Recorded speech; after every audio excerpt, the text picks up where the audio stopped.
চারিদিকে একটা নতুন ট্রেন্ড চালু হয়েছে, মিথ্যে কথা বললা, কাদা ছড়ানো, অন্যের জীবনের ভুল বের করে আসন বসাও, বিচার বসাও, সালিশ বসাও।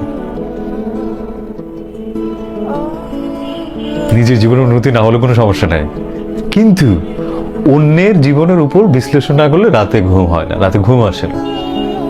বলছিলাম, তুমি কবে তোমার নিজের ভুল নিয়ে বসছিলে?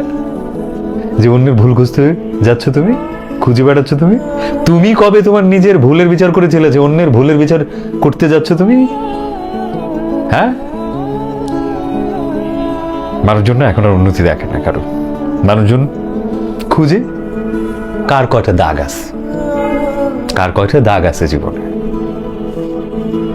যে সমস্ত মানুষগুলো এসব কাদা ছোড়াছুড়ি করে, তাদের হাতই আগে নোংরা হয়। সত্যি কথা বলতে কি জানো, মিথ্যে শব্দটা যতই বড় হোক না কেন, সত্যের চুপচাপে দাঁড়িয়ে থাকার শক্তি অনেক বড়, অনেক বড়।